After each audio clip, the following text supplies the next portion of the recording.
In the beginning God created the heavens and the earth. The earth was without form and void, and darkness was on the face of the deep. And the Spirit of God was hovering over the face of the waters. Then God said, "Let there be light," and there was light. And God saw the light, that it was good. And God divided the light from the darkness. God called the light day, and the darkness he called night. So the evening and the morning were the first day. Then God said, "Let there be a firmament in the midst of the waters, and let it divide the waters from the waters." Thus God made the firmament and divided the waters which were under the firmament from the waters which were above the firmament. And it was so. And God called the firmament heaven. So the evening and the morning were the second day. Then God said, "Let the waters under the heavens be gathered together into one place, and let the dry land appear." And it was so. And God called the dry land earth, and the gathering together of the waters he called seas. And God saw that it was good. Then God said, "Let the earth bring forth grass, the herb that yields seed, and the fruit tree that yields fruit according to its kind, whose seed is in itself on the earth." And it was so. And the earth brought forth grass, the herb that yields seed according to its kind, and the tree that yields fruit, whose seed is in itself according to its kind. And God saw that it was good. So the evening and the morning were the third day. Then God said, "Let there be lights in the firmament of the heavens to divide the day from the night, and let them be for signs and seasons, and for days and years, and let them be for lights in the firmament of the heavens to give light on the earth." And it was so. Then God made two great lights, the greater light to rule the day, and the lesser light to rule the night. He made the stars also. God set them in the firmament of the heavens to give light on the earth, and to rule over the day and over the night, and to divide the light from the darkness. And God saw that it was good. So the evening and the morning were the fourth day.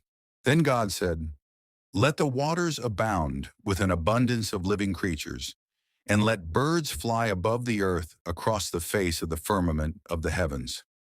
So God created great sea creatures and every living thing that moves, with which the waters abounded, according to their kind, and every winged bird according to its kind. And God saw that it was good. And God blessed them, saying, "Be fruitful and multiply, and fill the waters in the seas, and let birds multiply on the earth." So the evening and the morning were the fifth day. Then God said, "Let the earth bring forth the living creature according to its kind, cattle and creeping thing, and beast of the earth, each according to its kind." And it was so. And God made the beast of the earth according to its kind, cattle according to its kind, and everything that creeps on the earth according to its kind. And God saw that it was good. Then God said, "Let us make man in our image, according to our likeness. Let them have dominion over the fish of the sea, over the birds of the air, and over the cattle, over all the earth, and over every creeping thing that creeps on the earth." So God created man in his own image. In the image of God he created him, male and female he created them. Then God blessed them, and God said to them, "Be fruitful and multiply, fill the earth and subdue it. Have dominion over the fish of the sea, over the birds of the air, and over every living thing that moves on the earth."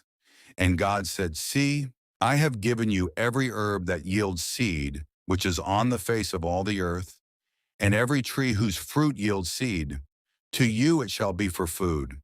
Also to every beast of the earth, to every bird of the air, and to everything that creeps on the earth, in which there is life, I have given every green herb for food." And it was so. Then God saw everything that he had made, and indeed it was very good.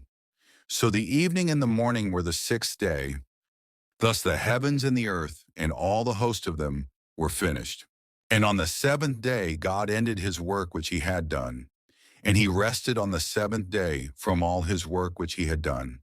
Then God blessed the seventh day and sanctified it, because in it he rested from all his work which God had created and made.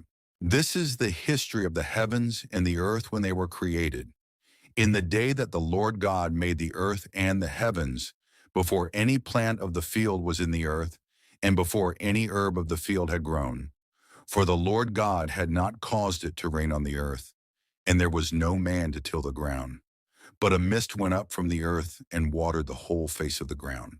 And the Lord God formed man of the dust of the ground, and breathed into his nostrils the breath of life, and man became a living being. The Lord God planted a garden eastward in Eden, and there he put the man whom he had formed. And out of the ground the Lord God made every tree grow that is pleasant to the sight and good for food. The tree of life was also in the midst of the garden, and the tree of the knowledge of good and evil. Now a river went out of Eden to water the garden, and from there it parted and became 4 riverheads. The name of the first is Pishon. It is the one which skirts the whole land of Havilah, where there is gold. And the gold of that land is good. Bdellium and the onyx stone are there. The name of the second river is Gihon. It is the one which goes around the whole land of Cush. The name of the third river is Hiddekel. It is the one which goes toward the east of Assyria. The fourth river is the Euphrates. Then the Lord God took the man and put him in the Garden of Eden to tend and keep it. And the Lord God commanded the man, saying, Of every tree of the garden you may freely eat, but of the tree of the knowledge of good and evil you shall not eat. For in the day that you eat of it, you shall surely die. And the Lord God said, It is not good that man should be alone. I will make him a helper comparable to him. Out of the ground the Lord God formed every beast of the field and every bird of the air, and brought them to Adam to see what he would call them. And whatever Adam called each living creature, that was its name. So Adam gave names to all cattle, to the birds of the air, and to every beast of the field. But for Adam there was not found a helper comparable to him. And the Lord God caused a deep sleep to fall on Adam, and he slept. And he took one of his ribs and closed up the flesh in its place. Then the rib which the Lord God had taken from man he made into a woman, and he brought her to the man. And Adam said, This is now bone of my bones and flesh of my flesh. She shall be called woman, because she was taken out of man. Therefore a man shall leave his father and mother and be joined to his wife, and they shall become one flesh. And they were both naked, the man and his wife, and were not ashamed. Now the serpent was more cunning than any beast of the field which the Lord God had made. And he said to the woman, Has God indeed said, You shall not eat of every tree of the garden? And the woman said to the serpent, We may eat the fruit of the trees of the garden, but of the fruit of the tree which is in the midst of the garden, God has said, You shall not eat it, nor shall you touch it, lest you die. Then the serpent said to the woman, You will not surely die, for God knows that in the day you eat of it, your eyes will be opened, and you will be like God, knowing good and evil. So when the woman saw that the tree was good for food, that it was pleasant to the eyes and a tree desirable to make one wise, she took of its fruit and ate. She also gave to her husband with her, and he ate. Then the eyes of both of them were opened, and they knew that they were naked. And they sewed fig leaves together and made themselves coverings. And they heard the sound of the Lord God walking in the garden in the cool of the day. And Adam and his wife hid themselves from the presence of the Lord God among the trees of the garden. Then the Lord God called to Adam and said to him, Where are you? So he said, I heard your voice in the garden, and I was afraid because I was naked, and I hid myself. And he said, Who told you that you were naked? Have you eaten from the tree of which I commanded you that you should not eat? Then the man said, The woman whom you gave to be with me, she gave me of the tree, and I ate. And the Lord God said to the woman, What is this you have done? The woman said, The serpent deceived me, and I ate. So the Lord God said to the serpent, Because you have done this, you are cursed more than all cattle, and more than every beast of the field. On your belly you shall go, and you shall eat dust all the days of your life. And I will put enmity between you and the woman, and between your seed and her seed. He shall bruise your head, and you shall bruise his heel. To the woman he said, I will greatly multiply your sorrow and your conception. In pain you shall bring forth children. Your desire shall be for your husband, and he shall rule over you. Then to Adam he said, because you have heeded the voice of your wife, and have eaten from the tree of which I commanded you, saying, you shall not eat of it. Cursed is the ground for your sake. In toil you shall eat of it all the days of your life. Both thorns and thistles it shall bring forth for you, and you shall eat the herb of the field. In the sweat of your face you shall eat bread, till you return to the ground. For out of it you were taken. For dust you are, and to dust you shall return. And Adam called his wife's name Eve, because she was the mother of all living. Also for Adam and his wife the Lord God made tunics of skin and clothed them. Then the Lord God said, behold, the man has become like one of us, to know good and evil. And now lest he put out his hand, and take also of the tree of life, and eat, and live forever. Therefore the Lord God sent him out of the Garden of Eden, to till the ground from which he was taken. So he drove out the man, and he placed cherubim at the east of the Garden of Eden, and a flaming sword which turned every way, to guard the way to the tree of life. Now Adam knew Eve his wife, and she conceived and bore Cain, and said, I have acquired a man from the Lord. Then she bore again, this time his brother Abel. Now Abel was a keeper of sheep, but Cain was a tiller of the ground. And in the process of time it came to pass that Cain brought an offering of the fruit of the ground to the Lord. Abel also brought of the firstborn of his flock and of their fat. And the Lord respected Abel and his offering, but he did not respect Cain and his offering. And Cain was very angry, and his countenance fell. So the Lord said to Cain, why are you angry? And why has your countenance fallen? If you do well, will you not be accepted? And if you do not do well, sin lies at the door. And its desire is for you, but you should rule over it. Now Cain talked with Abel his brother, and it came to pass when they were in the field, that Cain rose up against Abel his brother and killed him. Then the Lord said to Cain, where is Abel your brother? He said, I do not know. Am I my brother's keeper? And he said, what have you done? The voice of your brother's blood cries out to me from the ground. So now you are cursed from the earth, which has opened its mouth to receive your brother's blood from your hand. When you till the ground, it shall no longer yield its strength to you. A fugitive and a vagabond you shall be on the earth. And Cain said to the Lord, my punishment is greater than I can bear. Surely you have driven me out this day from the face of the ground. I shall be hidden from your face. I shall be a fugitive and a vagabond on the earth, and it will happen that anyone who finds me will kill me. And the Lord said to him, therefore, whoever kills Cain, vengeance shall be taken on him sevenfold. And the Lord set a mark on Cain, lest anyone finding him should kill him. Then Cain went out from the presence of the Lord and dwelt in the land of Nod on the east of Eden. And Cain knew his wife, and she conceived and bore Enoch. And he built a city, and called the name of the city after the name of his son, Enoch. To Enoch was born Irad, and Irad begot Mehujael, and Mehujael begot Methushael, and Methushael begot Lamech. Then Lamech took for himself 2 wives. The name of one was Ada, and the name of the second was Zillah. And Ada bore Jabal. He was the father of those who dwell in tents and have livestock. His brother's name was Jubal. He was the father of all those who play the harp and flute.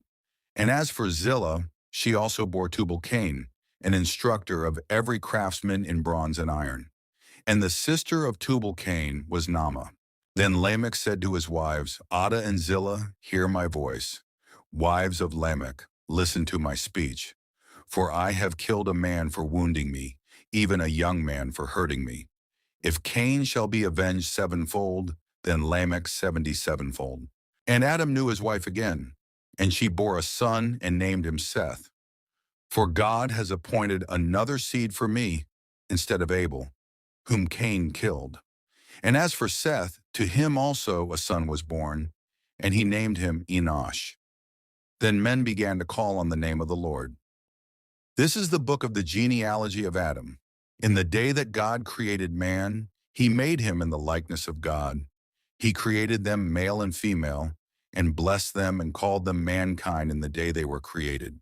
And Adam lived 130 years, and begot a son in his own likeness, after his image, and named him Seth. After he begot Seth, the days of Adam were 800 years, and he had sons and daughters. So all the days that Adam lived were 930 years, and he died. Seth lived 105 years and begot Enosh. After he begot Enosh, Seth lived 807 years and had sons and daughters. So all the days of Seth were 912 years, and he died. Enosh lived 90 years and begot Cainan. After he begot Cainan, Enosh lived 815 years and had sons and daughters. So all the days of Enosh were 905 years, and he died. Cainan lived 70 years and begot Mahalalel. After he begot Mahalalel, Canaan lived 840 years and had sons and daughters. So all the days of Canaan were 910 years, and he died. Mahalalel lived 65 years and begot Jared. After he begot Jared, Mahalalel lived 830 years and had sons and daughters. So all the days of Mahalalel were 895 years, and he died. Jared lived 162 years and begot Enoch. After he begot Enoch, Jared lived 800 years and had sons and daughters. So all the days of Jared were 962 years, and he died. Enoch lived 65 years and begot Methuselah. After he begot Methuselah, Enoch walked with God 300 years and had sons and daughters. So all the days of Enoch were 365 years. And Enoch walked with God, and he was not, for God took him. Methuselah lived 187 years and begot Lamech. After he begot Lamech, Methuselah lived 782 years and had sons and daughters. So all the days of Methuselah were 969 years, and he died. Lamech lived 182 years and had a son, and he called his name Noah, saying, "This one will comfort us concerning our work and the toil of our hands, because of the ground which the Lord has cursed." After he begot Noah, Lamech lived 595 years and had sons and daughters. So all the days of Lamech were 777 years, and he died. And Noah was 500 years old, and Noah begot Shem, Ham, and Japheth.